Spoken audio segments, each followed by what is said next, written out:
trabalho que será apresentado tem como tema a dispersão de frutos e sementes por animais e tem como autores os estudantes Marcos Mariano, Matheus Henrique, Melissa Aires e Pedro Henrique Fernandes e como orientador o professor Guilherme Freitas.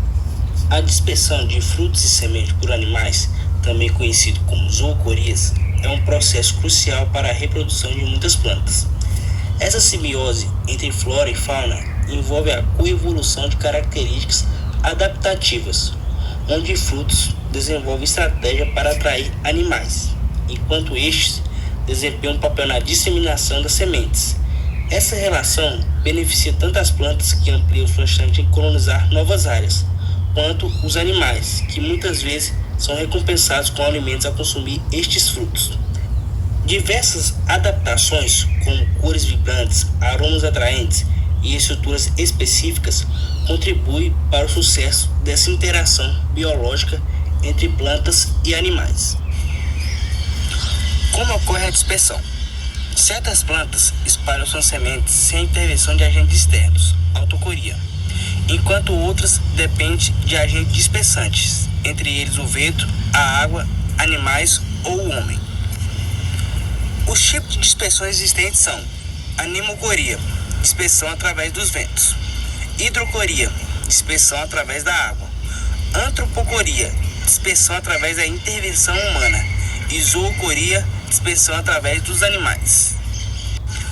A dispersão de frutos e sementes por animais, também conhecido como zoocoria, pode ser dividida em 3 tipos: endozoocoria, ingestão e posterior liberação do diásporo; sinzoocoria, quando os diásporos são carregados principalmente pela boca; e epizoocoria, quando os diásporos são carregados acidentalmente. As zoocorias são classificadas da seguinte forma: mirmecocoria, a dispersão por formigas; ictiocoria, dispersão por peixes; saurocoria, a dispersão por répteis; ornitocoria, a dispersão por aves; quiropterocoria, a dispersão por morcegos; e a mammaliocoria, que é a dispersão por mamíferos. Qual a importância da dispersão? Animais consumidores de frutos, ao ingerir a semente, dispersam a mesma longe da planta mãe, fazendo com que aumente consideravelmente a chance de germinação da semente e a sobrevivência da plântula. Já os animais consumidores de sementes são considerados predadores, fazendo então o controle populacional dessas espécies. O cerrado é um dos biomas mais ricos em biodiversidade do Brasil.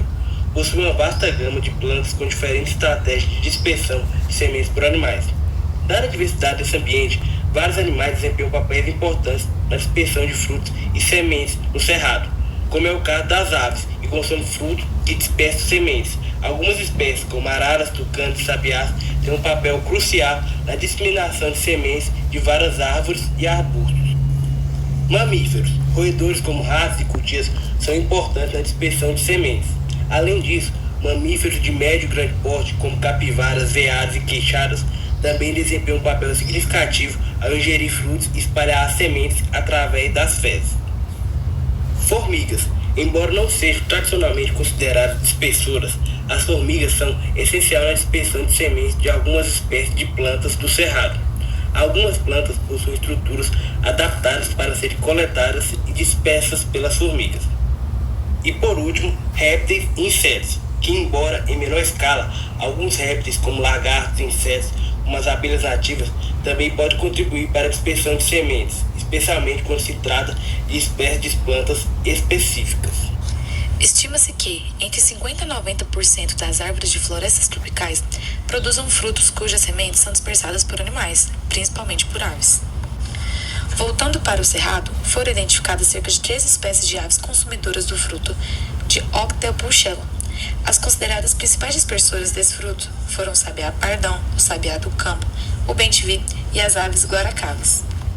Bom, agora vamos falar sobre as ações antrópicas e suas consequências em meio à zoocoria. As florestas e as matas estão sujeitas às ações antrópicas, diretas ou indiretas, que causam sua degradação. Atualmente, o Cerrado, sendo o segundo maior bioma do Brasil, vem sofrendo com os desmatamentos e as queimadas, e outras intervenções antrópicas, como a criação de animais de corte e as grandes monoculturas.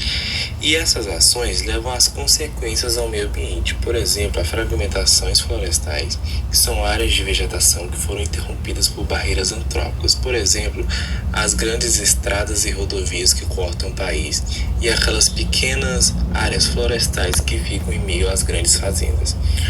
Outra consequência também são os tráficos de fauna e flora, que pode levar à perda de biodiversidade, perda de espécimes de animais e plantas, atrapalhando então a dispersão de sementes, acarretando a um desequilíbrio ambiental, trazendo consequências ao homem, como o surgimento de novas pragas e doenças.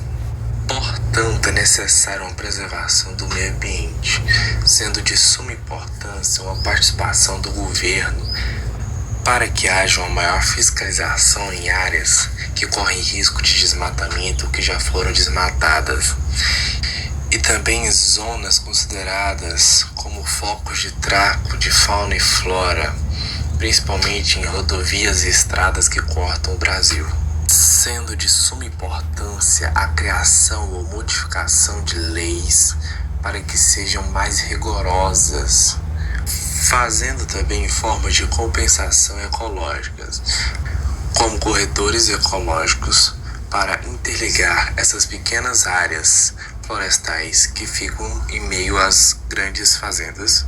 Também ao reflorestamento de áreas degradadas, a criação de parques estaduais, como o Parque dos Veadeiros, e a reintrodução de espécimes já extintas nessas determinadas áreas, para assim melhorar a situação ambiental e, consequentemente, melhorando a vida do homem. Concluímos assim que os animais apresentam grande importância na perpetuação de espécies de plantas, principalmente as aves e os insetos, com a dispersão dos seus frutos e de suas sementes. Muito obrigada e